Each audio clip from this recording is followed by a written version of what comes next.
Imagine a crowded room, the hum of conversations blending into a symphony of voices. Amidst this, there's a person, standing alone, lips moving silently. They're not whispering to a friend or humming a tune. They're talking to themselves. This isn't a sign of madness or loneliness. It's a glimpse into the fascinating world of self-talk, a phenomenon that psychologists believe can unlock extraordinary mental strength. This isn't just about hearing voices, it's about understanding the power of your own words. Imagine transforming your inner critic into your greatest coach. But there's a twist. What if the way you talk to yourself can shape your reality? What if the words you choose can alter your brain's chemistry, your emotional resilience, even your success? This is the psychology of talking to ourselves. And it's not just about the words.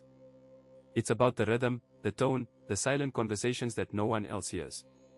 It's about the voice that knows you better than anyone else.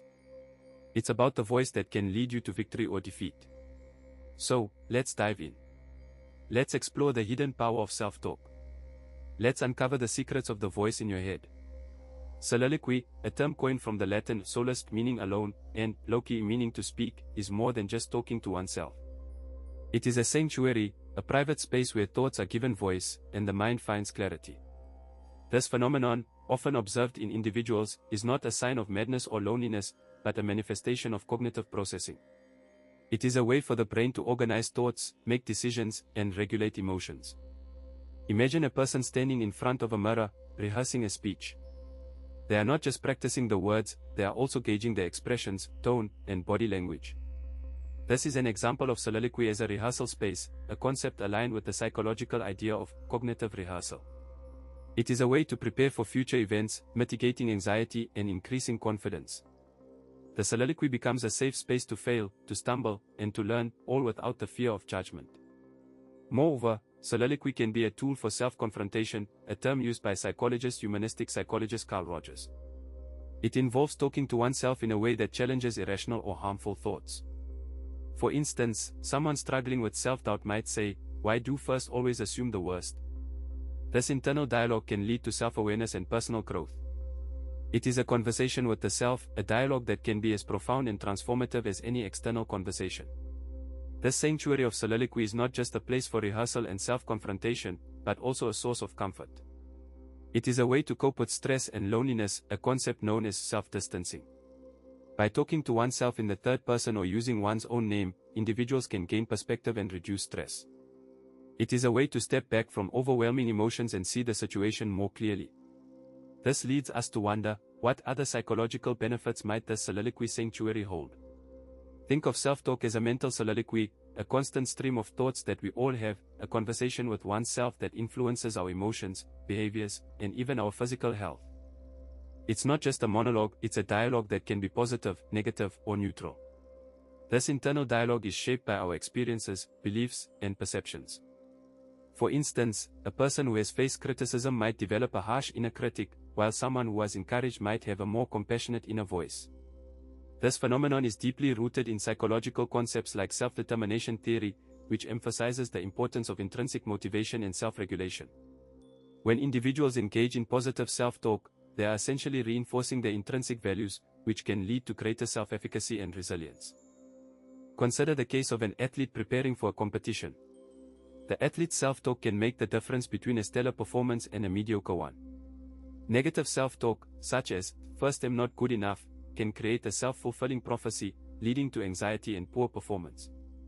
On the other hand, positive self-talk, like, "First we prepared well and first can do this," can boost confidence and enhance performance. This internal dialogue is not just a reflection of current emotions, it shapes future actions and outcomes. Moreover, self-talk can reveal a lot about our emotional state and mental health. For example, someone experiencing depression might engage in persistent negative self-talk, focusing on their failures and shortcomings. This is often linked to cognitive distortions, a concept from cognitive behavioral therapy, where individuals perceive reality in a distorted way. Recognizing these patterns is the first step towards changing them. For instance, a person might start by challenging negative thoughts with evidence to the contrary, gradually shifting their self-talk from critical to compassionate.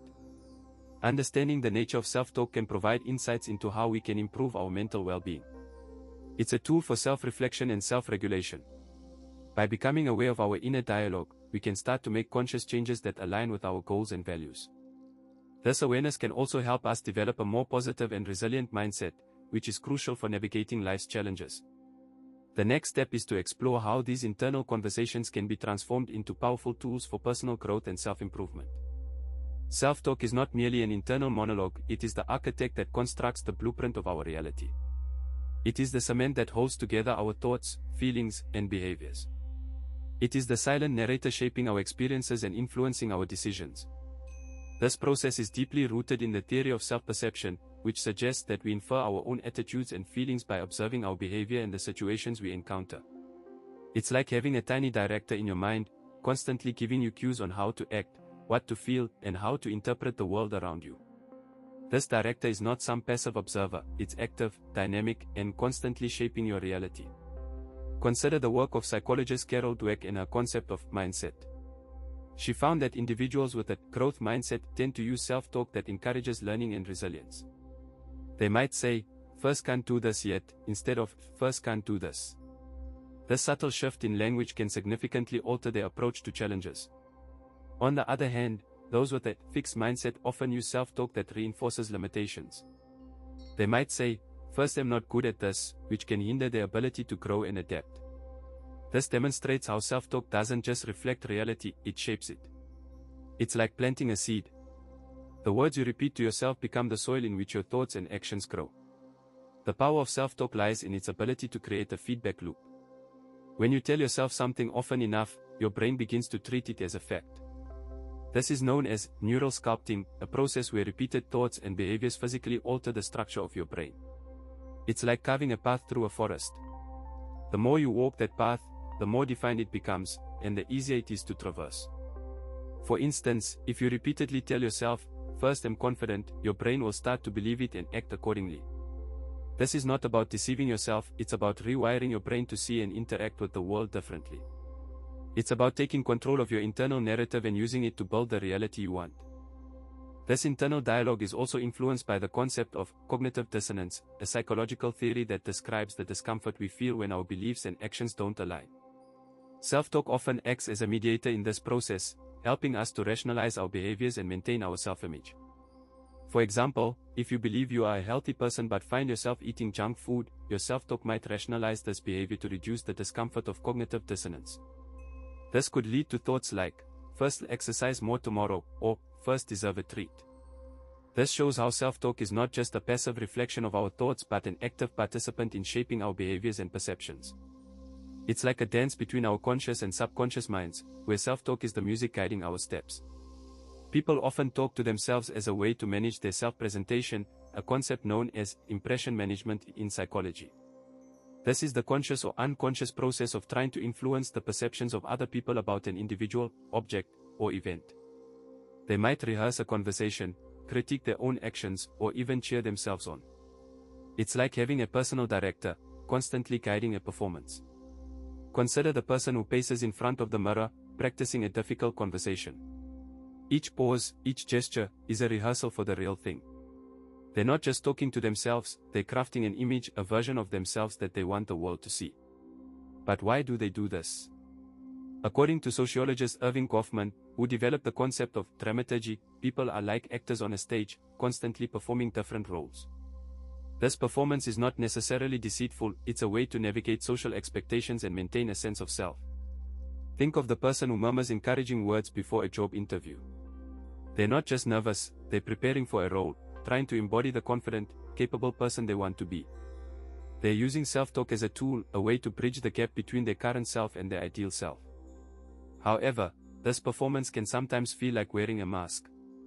The words they say to themselves might not always reflect their true feelings or thoughts. This is where the concept of authenticity comes into play. Psychologist Carl Rogers emphasized the importance of being genuine and true to oneself. When people talk to themselves, they should strive for authenticity, not just performance. Consider the person who, after a long day, looks in the mirror and whispers, "First did my best." They're not rehearsing for an audience, they're acknowledging their own truth, their own reality. They're not just an actor, they're the director, the writer, and the critic of their own life. Yet, the line between performance and authenticity can be blurred. The masks they wear can become so familiar that they might forget who they are beneath them. The words they say to themselves can become a script, a set of expected lines rather than a genuine expression. This is where the danger lies.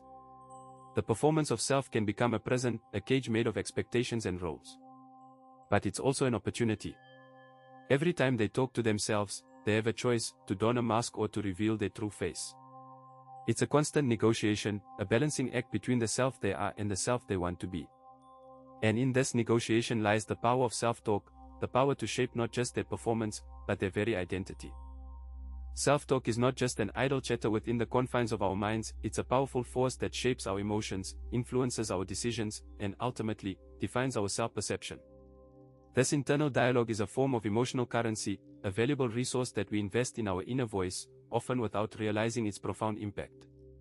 The concept of self-talk aligns closely with Carl Rogers' idea of the actualizing tendency, the inherent drive within each individual to fulfill their potential and maintain a balanced, healthy self-image.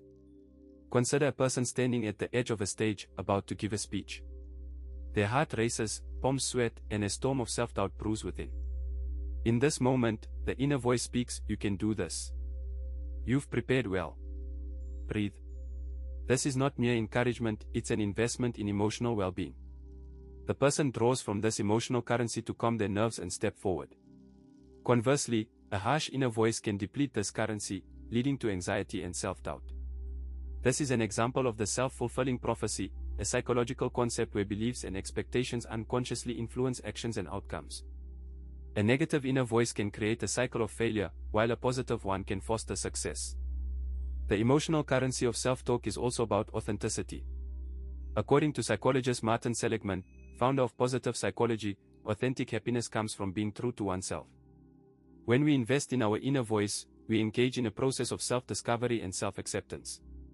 This investment can lead to increased self-efficacy, a belief in one's ability to succeed in specific situations or accomplishments, as proposed by psychologist Albert Bandura.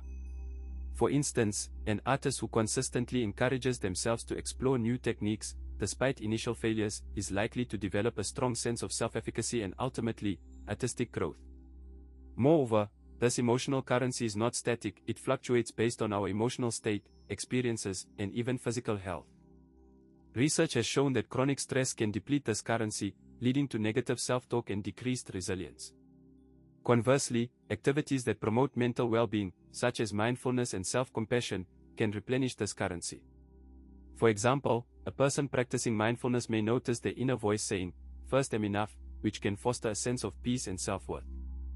This leads us to the next aspect of self-talk, the power of self-compassion in nurturing our inner voice. Talking to ourselves isn't just a quirky habit, it's a powerful tool for self-regulation and personal growth. It's a way to harness the power of self-distance perspective, much like the philosophical concept of the view from nowhere that Thomas Nagel proposed. It's a way to become our own coaches, therapists, and friends. Think of it as an internal conversation that can shape your reality, much like the linguistic relativity hypothesis suggests, that our language influences our cognition and perception. So, the next time you catch yourself talking to yourself, don't dismiss it. Embrace it. Use it. Make it work for you. And remember, if you found this exploration of the psychology of self-talk fascinating, stay tuned. In our next video, we are going to delve into the intriguing world of the psychology of daydreaming. You might be surprised to find out that those seemingly idle moments of daydreaming are far more productive than they appear. So, keep those internal conversations going, and we'll see you in the next video. Until then, keep talking to yourself, it's doing you a world of good.